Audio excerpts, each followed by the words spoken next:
and welcome back to the Nightmare's Edge. Today I bring you 3 terrifying experiences that I found on Reddit.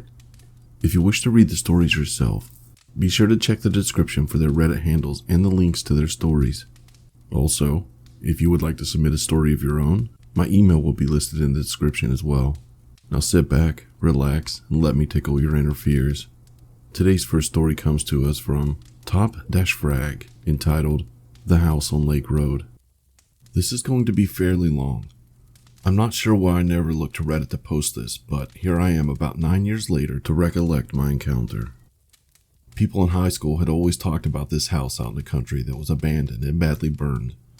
The story was there was a high schooler getting high and drunk upstairs years ago, and some other kids showed up and burned the building down. Unsure if they knew he was inside or not, and if it was just for fun or if they were being malicious. Anyway, my brother, along with our friends Dylan and John, got into John's car and decided to check it out one night. Along the way, we picked my girlfriend at the time up at her mom's house for the adventure. Remember this final detail, as it is important later. We finally got to the house after traveling down a gravel road for what felt like forever. At first, we just parked out front, taking it all in. It was pretty creepy and just didn't feel right. We eventually worked up the courage to go inside. We got out of the car, turned on our flashlights, and went in. It was all so quiet because we were so freaked out and no one said a word. Until Dylan jokingly yelped and we all jumped, then laughed, but then heard a thud. We all stopped and agreed it sounded like it came from upstairs. My brother pounded a wall next to us once, and there was a response from above, a similar bang of the same intensity, almost an echo. We banged again and there was another in return, so we stopped and agreed we should probably leave. Then it got weird. As we left, we heard repetitive thuds from above us, over and over and over again, scaring us out of the building. We ran to the car and sped away. You'd think it'd end here under the guise of a homeless person, or another friend coaxed into hiding and scaring us, but it's not the case. We dropped my girlfriend back off at her house and drove the last 10 minutes to Dylan's grandma's place. She was out of town for the weekend, so we planned to game it out and mess around there before any of this was planned. We pulled into the driveway, got out of the car, and circled to examine it. We heard stories from others that there'd be handprints on their cars after they check. What we found was worse. The word "die" wiped into the car by someone's hand on the passenger side. As we found this, my girlfriend called my cell phone. "Hello? Are you guys fucking with me?" hysterically. What do you mean? We just got home. The word "die" is on my mirror in the bathroom, and it's all foggy. What the fuck? No, we aren't fucking with you. Stay with your brother or mom, and I'll talk to you soon. Like I said, this was years ago, but I distinctly remember not telling her about our die message as to not freak her out. Thought it might be better if she thought her brother was fucking with her or something. Hindsight, maybe that wasn't the best idea, but I was panicked. At this point, we went into the house and agreed no one goes anywhere alone. And of course, right when we got into the house, John said he needed his phone from his car to tell his friends about this. We leaned on the whole idea, no one goes anywhere alone thing, and I agreed to go back outside with him.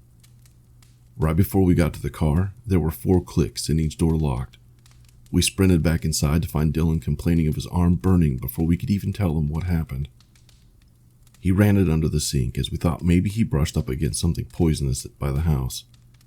He went to dry his arm with a towel, and when he pulled it off, "die" was also scraped into his arm. After this, things started to calm down. We played games and tried to ignore it all. I can't remember how I calmed my girlfriend after all this, but I think she went to stay at a friend's house for the night and was convinced her brother messed with her. This is the only time I've ever felt in danger by something I cannot see or explain. Thank you for taking the time to read this. Be safe. The second story comes to us from BurntSchmidt, entitled, You Found My Toe. I was walking through the woods with my dog at the tail end of winter when he decided to stop. He was sniffing around much longer than usual, and despite my commands, wouldn't move from sniffing in one specific spot on the ground. When my tugging at the leash with all my strength wasn't working, I investigated what had him so curious. Wet leaves were piled ankle-high everywhere among the muck, but then I sifted through it all and I found something undeniably jarring, a severed toe. I'll never forget, nor can I describe the fear I felt in that moment, not knowing who was around me, how this happened, or if we were in danger. I recall my heart palpitating and just how much more frigid the cold sweat made me. I told Max we had to go home. It was already evening and soon it would be dark. My senses heightened. I kept looking over my shoulder the entire way home, with the dread of eyes watching and plotting from afar. I swore I heard something following us, but whoever or whatever it was, they remained hidden. Soon it was night. Frost was drawing from both our breaths, and the back of my house was just over the other side of the tree line about 100 yards away. And that's when I heard the dreaded sound of footsteps over whooshing leaves and cracking sticks in pace with my stride.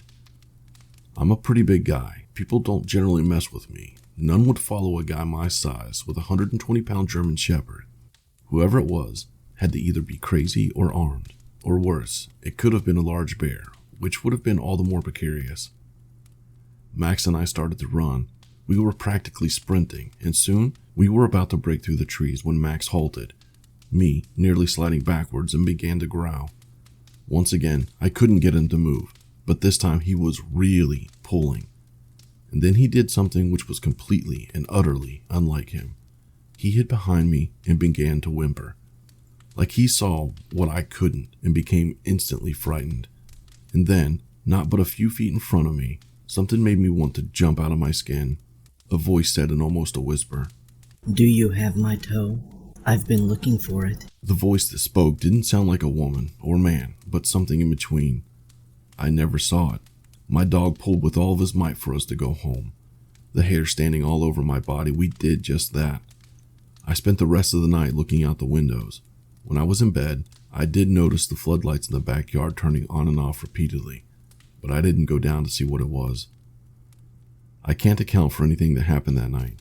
All I can say is that we found another place to walk.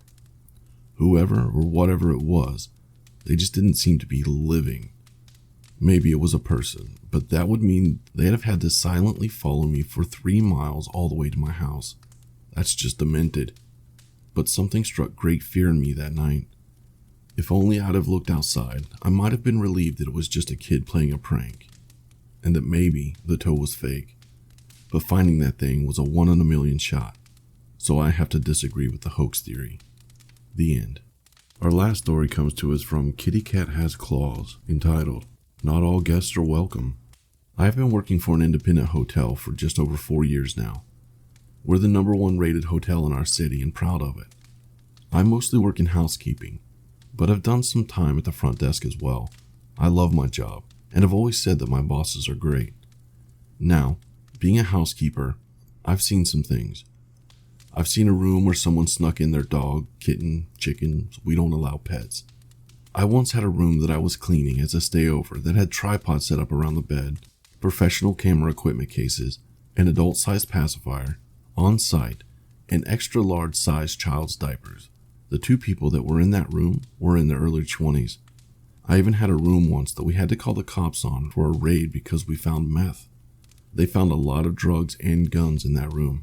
But today is the first time I've ever actually felt scared to be in a guest's room. As I'm working on a room that's already been vacated, a man in the next room over catches me at my supply cart.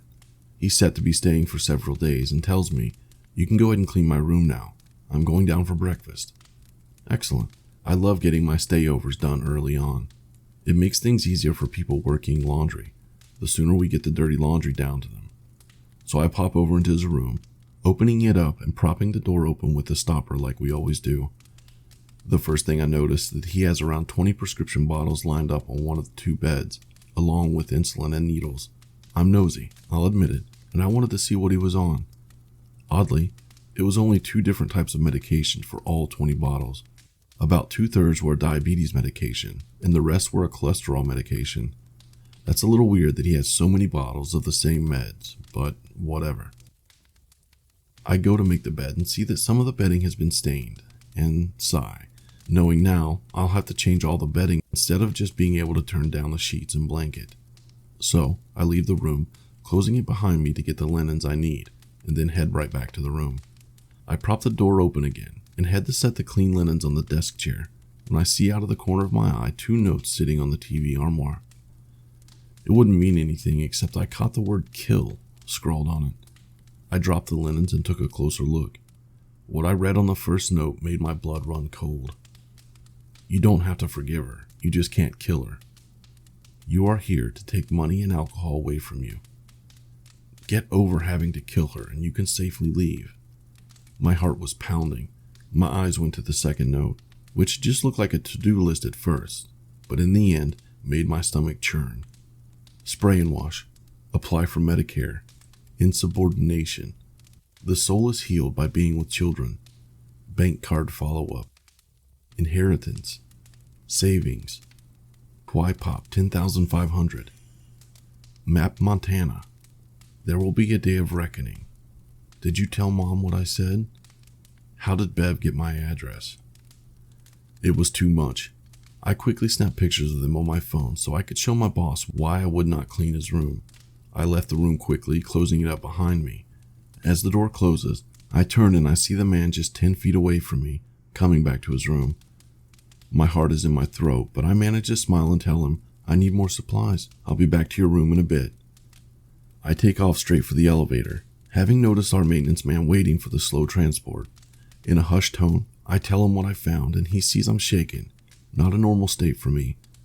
He rides down with me, and I go straight to my boss and tell her that for the first time in all these years, I am not comfortable being in a guest's room.